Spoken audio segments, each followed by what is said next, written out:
ধরবে ইনশাআল্লাহ। এক নাম্বার, কিন্তু স্বপ্ন দেখলে বাস্তব হুবহু প্রকাশ করা।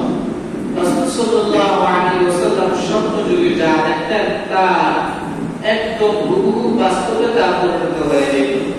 হাদিস শরীফের মধ্যে আসছে রাসূল সাল্লাল্লাহু আলাইহি ওয়াসাল্লাম বলেন, হযরত আয়েশা সিদ্দিকা রাদিয়াল্লাহু তাআলা আনহা বলেন, ফাকানা লা ইয়ারা রুয়ান ইল্লা জাআত ফিল কাফলা বিস-সুবুহ।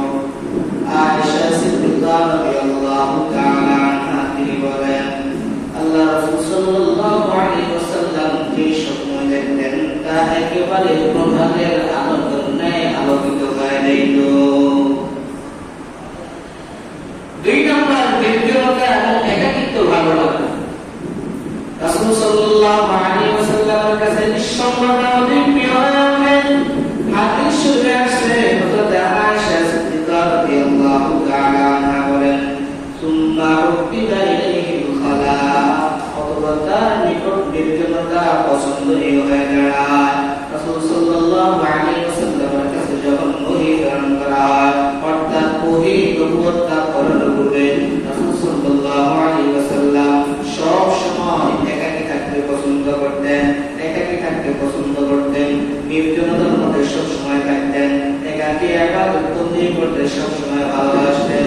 আল্লাহ রাসূল সাল্লাল্লাহু আলাইহি ওয়াসাল্লাম একাকী নামে তিনি চিন্তা ভাবনা করা শুরু করে দিলেন, কিভাবে কুফর, শিরক, বিদআত কিভাবে সমাজ থেকে দূরীভূত করা যায়, এই অন্ধকার সমাজকে কিভাবে আলোকিত করা যায়।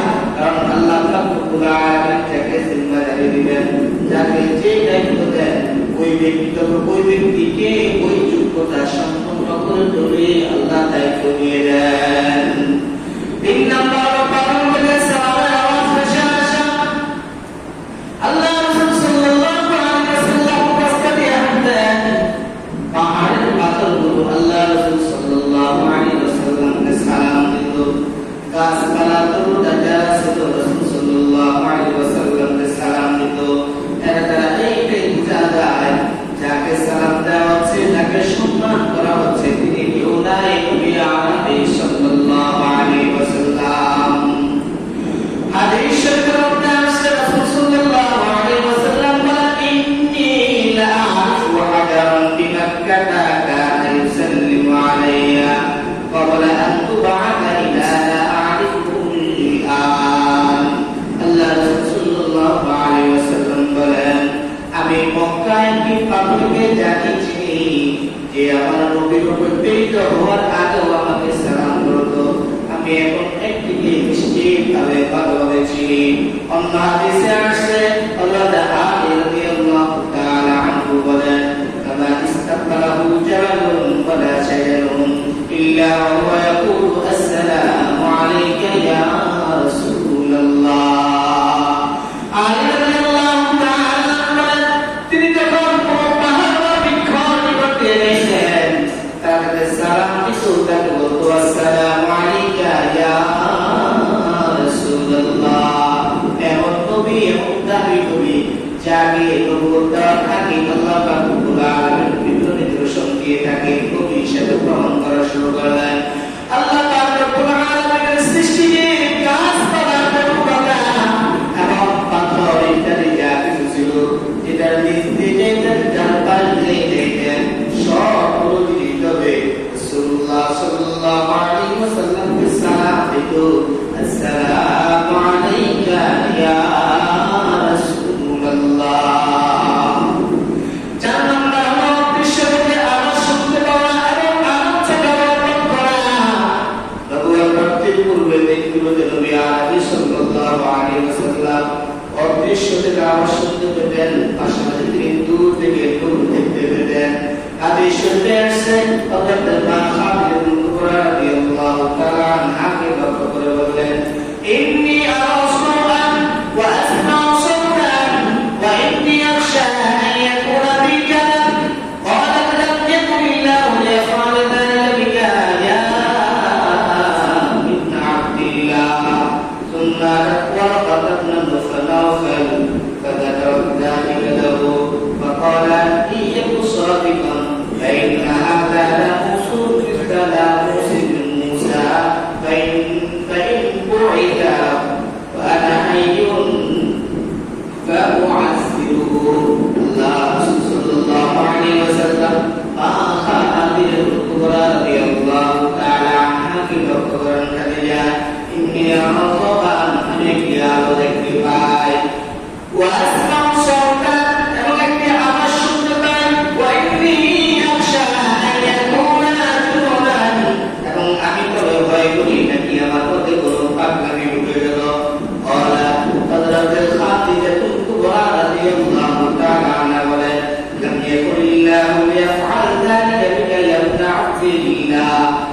তোমরা ছেলে আল্লাহ পাক রব্বুল আলামিন কখনো আপনাদের দ্বারা এমন কাজ করাবেন না।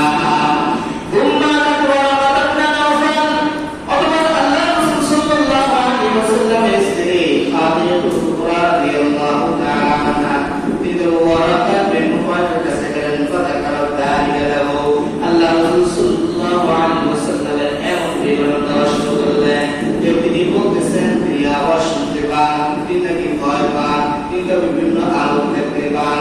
তখন فقال وراك بن বললেন ইয়ে মুসাবিতুন বিলিকা সত্যই হয় فإن هذا المسلم ابتدأ مسلم موسى বিদ্যাবাদী সেই কর্তাবাহক যে কর্তাবাহক ছিলেন হযরত মুসা আলাইহিস সালাম। তিনি বলতেছেন বাইনি গোয়াতা মাদাইউন ফাসাআযরাহু যদি তাকে আমি জীবিত থাকতে প্রেরণ করা হয় তবে আমি তাকে উপযুক্ত সম্মান দিব। অর্থাৎ এর দ্বারা বোঝা গেল ওই ওয়ারাকা ইবনে নুফাইল বলতেছেন যে আল্লাহ রাসূল সাল্লাল্লাহু আলাইহি ওয়াসাল্লাম এই সমস্ত নিদর্শন, এই সমস্ত আলো, এই সমস্ত আওয়াজ দ্বারা বোঝা যায় যে আল্লাহ রাসূল সাল্লাল্লাহু আলাইহি ওয়াসাল্লামকে নবুয়ত দান করা হবে। যেমনভাবে নবুয়ত দান করা হয়েছিল হযরত